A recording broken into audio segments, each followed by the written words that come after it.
नमस्कार दोस्तों, मैं आपका दोस्त बीएल आपके अपने YouTube channel all in one with BL पर आपका स्वागत करता हूं। दोस्तों, हम आज से शुरू कर रहे हैं प्राचीन भारत का इतिहास। और प्राचीन भारत के इतिहास में प्रत्येक दिन आपको अलग अलग टॉपिक पर अलग अलग क्लास है all in one with BL YouTube channel पर प्रत्येक दिन आपको मिला करेगी। और प्राचीन भारत के इतिहास में हम प्रथम देखते हैं कि भारतीय इतिहास के स्रोत कौन कौन से हैं, जिनसे हमें पता चलता है कि भारतीय इतिहास में पहले क्या क्या हुआ था। तो हम पहले भारतीय इतिहास का स्रोत देखते हैं। तो धार्मिक साहित्य और लौकिक साहित्य, धार्मिक साहित्य और लौकिक साहित्य के आधार पर हमें पता चलता है भारत के इतिहास के बारे में। तो जो धार्मिक साहित्य है, धार्मिक साहित्य में सभी जो धर्म ग्रंथ है, वेद, वेदांग, पुराण, रामायण, महाभारत और सभी प्राचीन धर्म ग्रंथ जो प्राचीन समय में लिखे गए थे और जो वर्तमान में धार्मिक ग्रंथों के रूप में मान्यता प्राप्त है, उनसे हमें पता चलता है कि प्राचीन समय में भारत का समाज और संस्कृति कैसी रही थी। और उसके पश्चात दूसरा लौकिक साहित्य से हमें पता चलता है। लौकिक साहित्य वो जो कई विद्वान हुए, कई विदेशी यात्री आए, उन्होंने जो ग्रंथ लिखे और भारत के समाज और संस्कृति और शासन की व्यवस्था के बारे में जानकारी इन सब ग्रंथों से हमें मिलती है। तो उनमें से कौटिल्य का अर्थशास्त्र है, जो कौटिल्य या चाणक्य जिसे कहते हैं, जो उनको तक्षशिला का विद्वान पंडित भी कहते हैं। और इन्होंने अर्थशास्त्र नामक ग्रंथ की रचना की थी। और जो मौर्य कालीन इतिहास और शासन व्यवस्था की जानकारी मिलती है, तो चंद्रगुप्त मौर्य के शासन और इतिहास की जानकारी अर्थशास्त्र से मिलती है, जिसमें राजनीति का विशेष भूमिका के अनुसार दर्शाया है। एक कल्हण की राजतरंगिणी, जो कल्हण थे उन्होंने राजतरंगिणी लिखी थी, इससे भी हमें प्राचीन भारत के इतिहास के बारे में पता चलता है। पाणिनि जो थे उन्होंने अष्टाध्यायी नामक ग्रंथ लिखा था, उससे भी हमें प्राचीन भारत के इतिहास के बारे में जानकारी मिलती है। कात्यायन ने 2 पुस्तकें लिखी थी, एक वर्तिका और दूसरी गार्गी संहिता, इनसे भी हमें जानकारी मिलती है। पतंजलि जो थे उन्होंने महाभाष्य नामक का ग्रंथ लिखा था, उससे भी हमें प्राचीन भारत के इतिहास की जानकारी मिलती है। विशाखादत्त की मुद्रा राक्षस, इन्होंने मुद्रा राक्षस नामक ग्रंथ की रचना की थी, उससे भी हमें पता चलता है। और कालिदास का मालविकाग्निमित्रम, इससे भी हमें प्राचीन भारत के इतिहास के बारे में जानकारी मिलती है। उसके पश्चात गार्गी संहिता जो है, उससे भारत में होने वाले जो यवनों के आक्रमण थे, जो यवनों ने भारत पर आक्रमण किया था, उनका उल्लेख हमें गार्गी संहिता में मिलता है। और ऐतिहासिक जीवनियों में मतलब उन्होंने प्राचीन समय में किसी विशेष शासक की जो जीवनियाँ लिखी थी, तो उनमें से अश्वघोष ने लिखा था एक बुद्ध चरित्र, बाणभट्ट ने लिखा था हर्ष चरित्र, और बागपति राज ने लिखा था गौड़वहो, और बिल्हण जो थे उन्होंने लिखा था विक्रमादेव चरित्र, और पद्म गुप्त ने नवसहकान चरित्र, और जयनायक का पृथ्वीराज विजय। तो ये जीवनियाँ थी, इनसे भी हमें प्राचीन भारत के इतिहास के बारे में जानकारी मिलती है। उसके पश्चात जो हमारे धार्मिक और लौकिक ग्रंथों के अतिरिक्त जो विदेशी यात्री भारत में आए थे और उन्होंने कई रचनाएं की, उन रचनाओं में भारत के सामाजिक, ऐतिहासिक, राजनीतिक या भौगोलिक परिदृश्य की जो जानकारी एकत्रित की और उन पुस्तकों के अंदर उनको लिखा, तो उनसे भी हमें भारतीय इतिहास, प्राचीन इतिहास के बारे में जानकारी मिलती है। तो हम विदेशी जो यात्री आए थे उनके देख लेते हैं कि फर्स्ट में यूनान और रोम के जो यात्री आए थे, जो लेखक आए थे, उन्होंने जो ग्रंथ लिखे थे, तो एक आया था हेरोडोटस। हेरोडोटस को इतिहास का पिता भी कहा जाता है, और इनकी जो पुस्तक थी हिस्टोरिका, उसमें ग्रीस और फारस के जो जैसे संबंध थे उनके बारे में जानकारी हेरोडोटस के हिस्टोरिका से मिलती है। मेगास्थनीज आए थे। मेगास्थनीज जो है सेल्यूकस निकेटर के राजदूत था ये, और ये चंद्रगुप्त मौर्य के दरबार में आया था। और मेगास्थनीज ने इंडिका नामक ग्रंथ की रचना की थी, जिसमें मौर्य युगीन समाज एवं संस्कृति के विषय में हमें पता चलता है। एक डाइमेकस आया था, तो ये सीरिया का एक नरेश था। एंटीयोकस प्रथम उसका राजदूत था और ये बिंदुसार के दरबार में आया था और इसने भी ग्रंथ लिखे थे, जिससे भी हमें पता चलता है। एक डायनोसियस, ये मिस्र का नरेश जो टोलमी द्वितीय था उनका राजदूत था और ये अशोक के दरबार में आया था। उसके पश्चात टोलमी नाम का भी यात्री आया था और ये दूसरी शताब्दी के आसपास 150 ईस्वी में इन्होंने भूगोल नामक ग्रंथ की रचना की थी। एक प्लेनी आया था, इन्होंने नेचुरल हिस्टोरिक नामक ग्रंथ की रचना की थी, नेचुरल हिस्टोरिक, और ये प्रथम शताब्दी में की थी। प्रथम शताब्दी के अंदर इन्होंने नेचुरल हिस्टोरिक ग्रंथ की रचना की थी और इसमें भारतीय पेड़ पौधे, पशुएं और खनिज पदार्थों का विवरण मिलता है। तो इनसे भी हमें प्राचीन भारत के इतिहास को जानने के लिए काफ़ी जानकारी मिलती है। चीन से भी कुछ यात्री आए थे, तो जो चीनी यात्री या लेखक जो आए थे वो कौन कौन आए थे और उन्होंने क्या क्या जानकारी एकत्रित की और कौन कौन से पुस्तकों की रचना की थी। तो फाहियान आया था। तो फाहियान क्या है, चंद्रगुप्त विक्रमादित्य का शासनकाल था 380 से 415 ईस्वी में। उस वक्त उसके शासनकाल में फाहियान आया था और लगभग 12 बरस तक ये भारत के अंदर रुका था और इसने मध्य देश के समाज एवं संस्कृति का वर्णन किया था। इनकी जो रचना थी, फाहियान की जो रचना थी फूकी यूकी के नाम से एक रचना की थी, उसमें मध्य देश के समाज एवं संस्कृति का वर्णन फाहियान ने किया था। एक यहाँ पर आया था सुंग युग 518 ईस्वी में आया था और लगभग 3 वर्ष तक ये भारत में रुका था और इसने बौद्ध ग्रंथों की कई प्रतियां एकत्रित की थी। जो बौद्ध ग्रंथ है उनकी कई प्रतियां एकत्रित की थी सुंग युग ने। एक वेनसांग आया था यहाँ पर, तो वेनसांग 629 में आया था, के आसपास आया था, जो हर्षवर्धन के शासनकाल उस वक्त भारत के अंदर था और ये लगभग 16 वर्ष तक भारत के अंदर रुका था और इसने एक रचना की थी, एक पुस्तक लिखी थी सीयू की, और इसमें 138 देशों का विवरण मिलता है। तो फाहियान की रचना सीयू की में 138 देशों का विवरण मिलता है, मतलब 138 देशों की जानकारी सीयू की के अंदर मिलती है। एक इत्सिंग आया था, तो इत्सिंग जो ये 7वीं शताब्दी में आया था, 7वीं शताब्दी के ख़त्म होते होते मतलब उसके अंत में आया था और इसने अपने विवरण में जो इन्होंने अपनी जानकारी एकत्रित की थी उसमें नालंदा विश्वविद्यालय, विक्रमशिला विश्वविद्यालय के अतिरिक्त अपने समय में जो भारतीय जो जैसी दशा थी भारतीय संस्कृति की, राजनीति की, उन दशाओं के बारे में भी इत्सिंग ने वर्णन किया था। उसके पश्चात अरब से भी कुछ यात्री आए थे या लेखक आए थे। तो अरब यात्रियों का जो विवरण है, जो जानकारी है, वो इस प्रकार से है। एक अलबरूनी नाम का एक व्यक्ति आया था और इसका जो पूरा नाम था वो अबू रेहान मोहम्मद इब्न अहमद अलबरूनी था और ये महमूद गजनबी के साथ भारत आया। जब महमूद गजनबी ने जब भारत में आया था और भारत में आक्रमण किया था तो उस वक्त ये उनके साथ, गजनबी के साथ में आया था और ये अरबी, फारसी एवं संस्कृत भाषा, ये तीनों भाषाओं का अच्छा ज्ञाता था अलबरूनी और इसने एक पुस्तक लिखी थी किताब उल हिंद। तो अलबरूनी मोहम्मद गजनबी के साथ आया था, अरबी, फारसी, संस्कृत भाषा का इसको ज्ञान था और इसकी पुस्तक का नाम था किताब उल हिंद।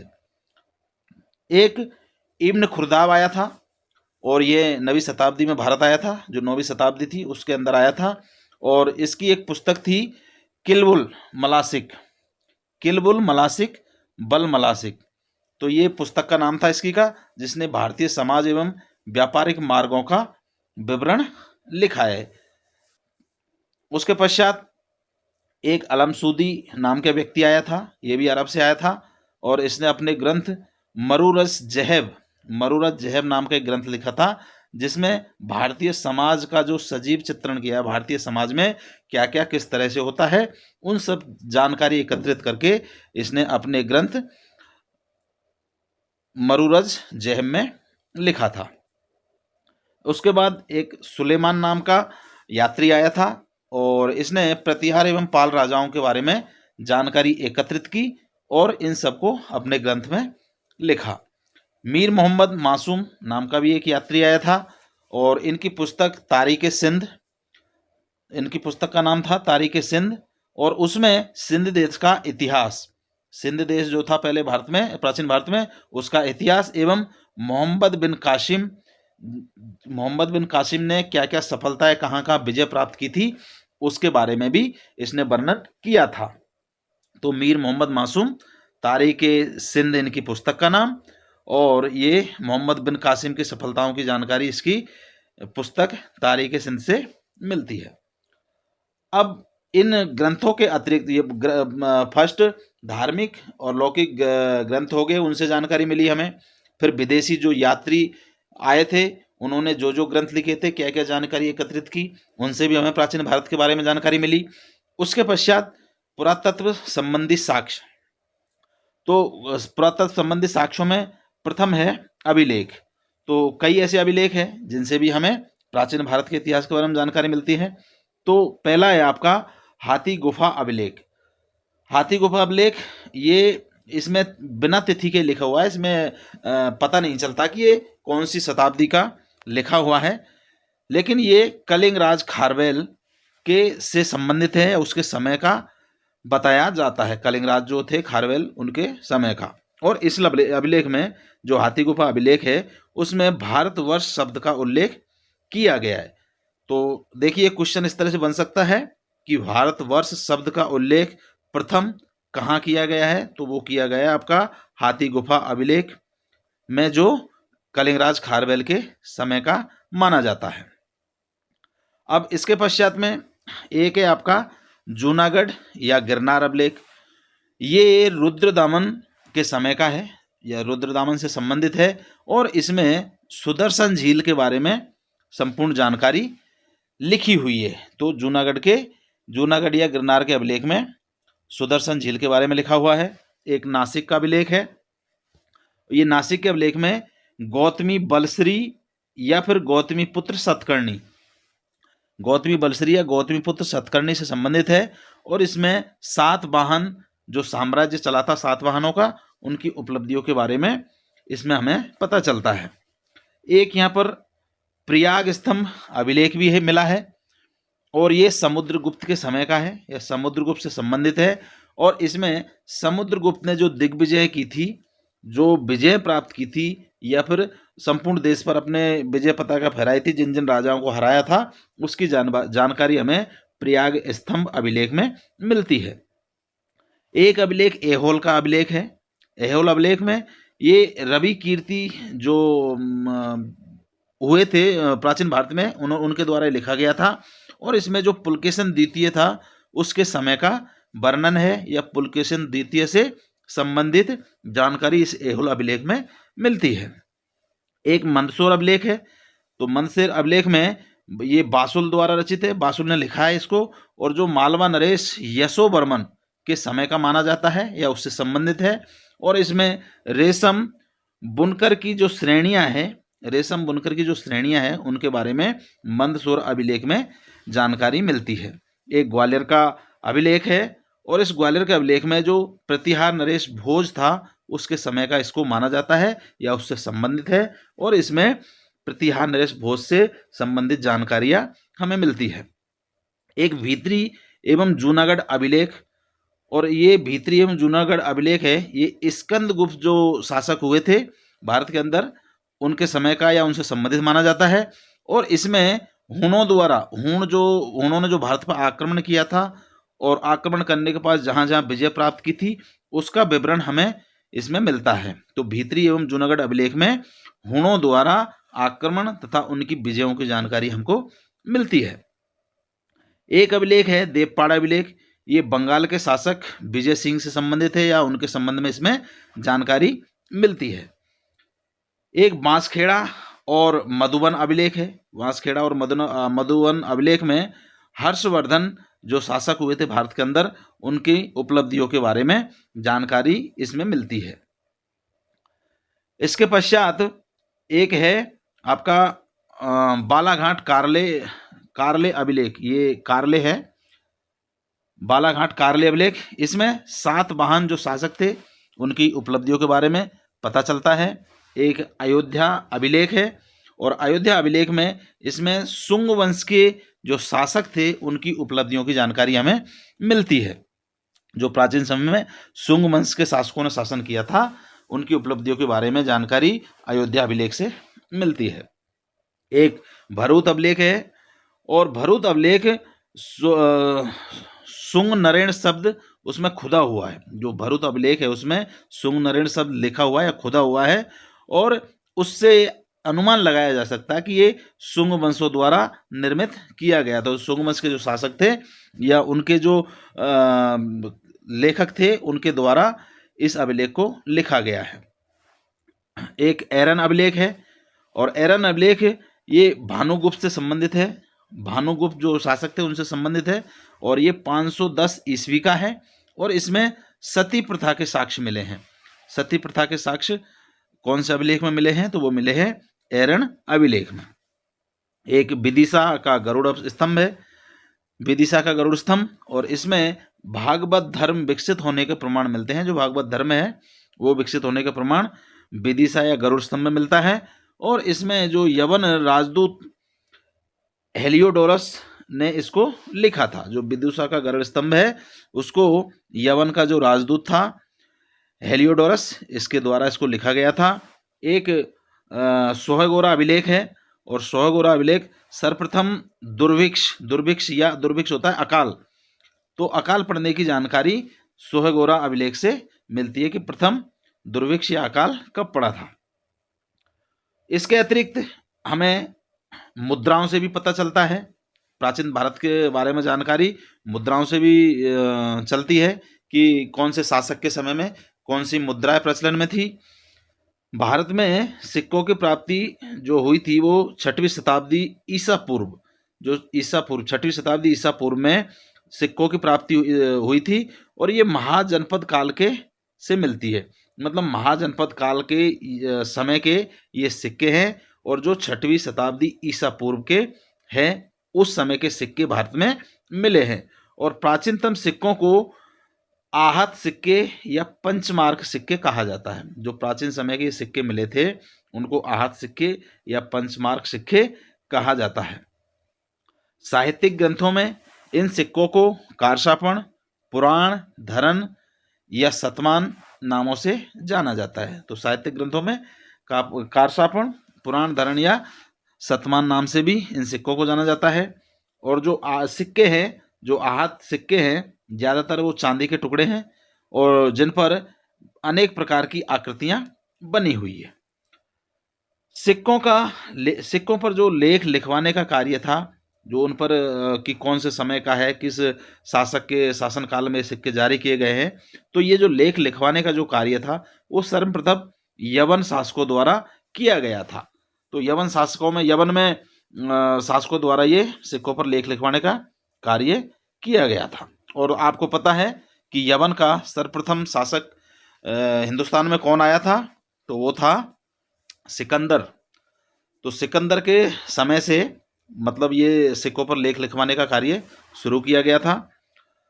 प्राचीन भारत में जो गणराज्यों के अस्तित्व की जानकारी, जो गणराज्य थे प्राचीन भारत में, उनके अस्तित्व की जानकारी भी मुद्राओं से या सिक्कों से ही प्राप्त हुई है। एक कनिष्क के सिक्के, जो कनिष्क जो शासक थे उनके समय के जो सिक्के मिले हैं उनसे पता चलता है कि वो बौद्ध धर्म के अनुयायी थे। मतलब बौद्ध धर्म के अनुयायी होने का पता चलता है कनिष्क के सिक्कों से।